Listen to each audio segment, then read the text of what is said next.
ಚಳ್ಳಕೆರೆಯಲ್ಲಿ ಶಿಕ್ಷಕರ ಸಂಘ ಚುನಾವಣೆಯಲ್ಲಿ ಗೊಂದಲ, ಮತಪಟ್ಟಿಯಲ್ಲಿ ಲೋಪ, ವೋಟ್ ಚೋರ್ ಆರೋಪ. ಚಿತ್ರದುರ್ಗ ಜಿಲ್ಲೆಯ ಚಳ್ಳಕೆರೆ ನಗರದಲ್ಲಿ ಪ್ರಾಥಮಿಕ ಶಾಲಾ ಶಿಕ್ಷಕರ ಸಂಘದ ಚುನಾವಣೆಗೆ ಮುನ್ನವೇ ಗಂಭೀರ ಗೊಂದಲಗಳು ಉಂಟಾಗಿವೆ.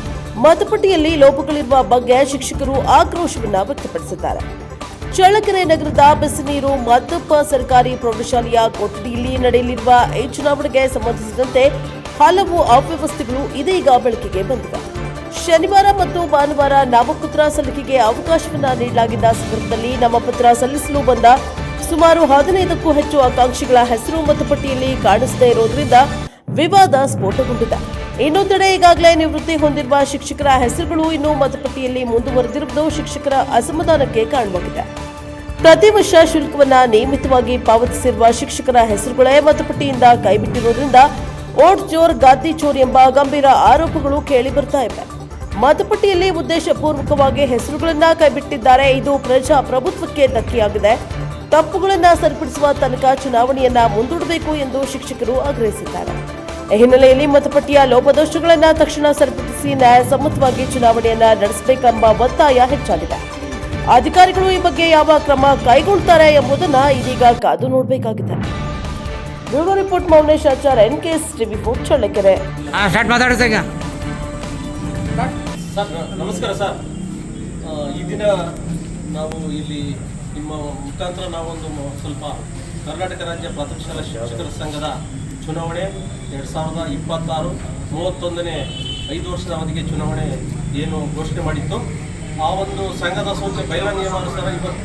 ಆದರೆ ಈ ದಿನ ನಾವು ನಾಮಪತ್ರದ ಎಲ್ಲ ಸಿದ್ಧತೆಗಳನ್ನು ಮಾಡ್ಕೊಂಡಿದ್ದೀವಿ.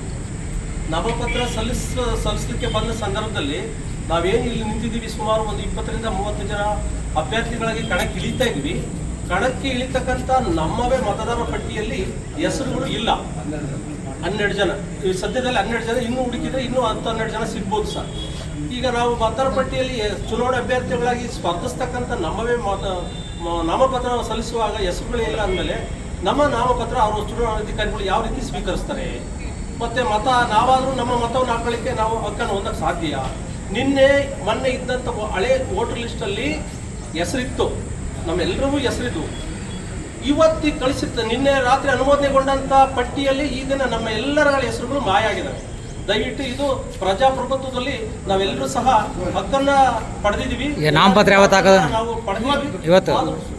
5 ವರ್ಷಗಳ ಅವಧಿಗೆ ಪ್ರತಿ ವರ್ಷ 200 ರೂಪಾಯಿಯಂತೆ ಕರ್ನಾಟಕ ರಾಜ್ಯ ಪ್ರಾಥಮಿಕ ಶಾಲಾ ಶಿಕ್ಷಕರ ಸಂಘಕ್ಕೆ ಅಧಿಕೃತವಾಗಿ ನಮ್ಮ ಕಚೇರಿಯಲ್ಲಿ ಇರ್ತಕ್ಕಂಥ ಅಧಿಕಾರಿಗಳು ನ್ಯಾಯಸಮ್ಮತವಾಗಿ ಅದನ್ನ 200 ರೂಪಾಯಿ ಕಟಾವಣೆ ಮಾಡಿ ಸದಸ್ಯತ್ವವನ್ನು ಎಲ್ಲರೂ ಸಹ ಸಲ್ಲಿಸಿದ್ವಿ.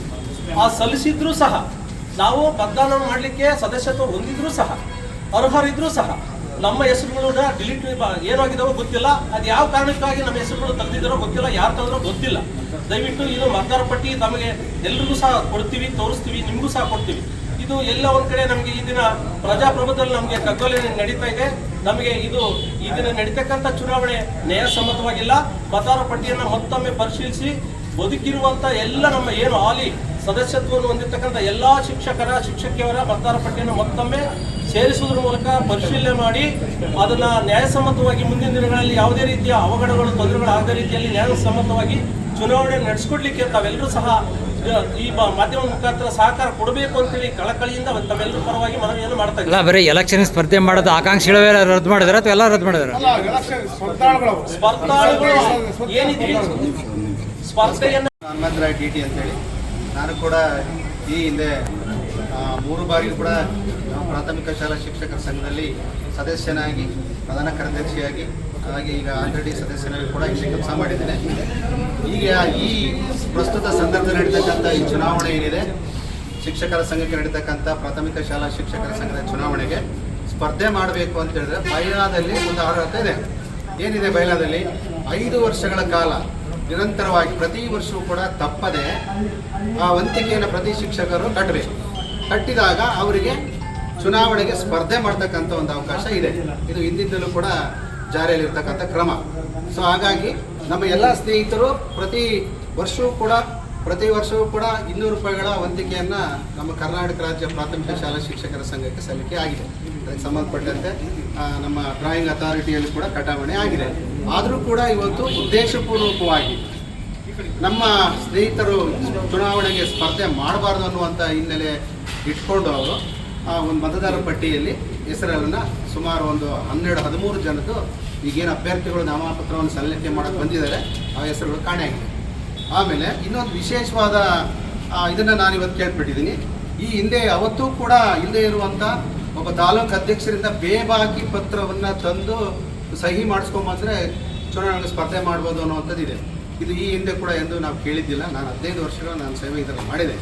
ಆದರೆ ಯಾವ ಕಾರಣಕ್ಕೆ ಅದನ್ನು ಕೇಳ್ತಿದ್ದಾರೆ ಅಂತ ನನಗಂತೂ ಸರ್ ಬೇಕಂದ್ರೆ ಏನು ಬೇಬಾಕಿ ಅಂದ್ರೆ ಅದೇ ನಮ್ಗೆ ಅರ್ಥ ಆಗ್ತಾ ಇಲ್ಲ. ಈ ಬೇಬಾಕಿ ಪತ್ರ ಅಂತೇಳಿ ಒಂದು ಪ್ರಫಾರ್ಮ ರೆಡಿ ಮಾಡಿಕೊಟ್ಟಿದ್ದಾರೆ. ಇದರ ಜೊತೆಗೆ ಅದನ್ನು ಅಧ್ಯಕ್ಷರು ಸಹಿ ಮಾಡಿ ಕೊಡಬೇಕು ಅಂತ ನಮ್ಮ ಚುನಾವಣಾಧಿಕಾರಿಗಳು ಇಲ್ಲಿ ಹೇಳ್ತಾವ್ರೆ. ಇದಕ್ಕೆ ಅದರ ಅವಶ್ಯಕತೆ ಇಲ್ಲ. ಯಾಕಂದರೆ ನಾವು ಕಟ್ಟಿರ್ತಕ್ಕಂಥ ವಂತಿಕೆ ಹಣದ ರೆಸಿಪ್ಟ್ ಇಲ್ಲಿದೆ ನಾವು ಪ್ರತಿ ವರ್ಷ. ಸೊ ಇದು ಅರ್ಹತೆ ಇದ್ದಾಗ್ಯೂ ಕೂಡ ಚುನಾವಣೆಗೆ ನಾವು ಸ್ಪರ್ಧೆ ಮಾಡಲಿಕ್ಕೆ ಪಟ್ಟಿಯಲ್ಲಿ ಹೆಸರಿಲ್ಲ ಅಂದರೆ ನಾವು ಚುನಾವಣೆ ಮಾಡೋದು ಹೇಗೆ? ಸರ್ ಮತ ಕಾಣೆ ಇದೆ ಫಸ್ಟ್ ಅದು ಹಿಂದೆ ಯಾವಾಗಿಂದ ಆಗಿತ್ತು ಗತೆ ಎಂದೂ ಆಗಿಲ್ಲ. ಇದೇ ಫಸ್ಟ್ ಇದೇ ಬದಲು ಸರಿ ನಾವು ನೋಡ್ತಾ ಇರೋದು ಹಿಂದೆ ಎಂದೂ ಆಗಿಲ್ಲ.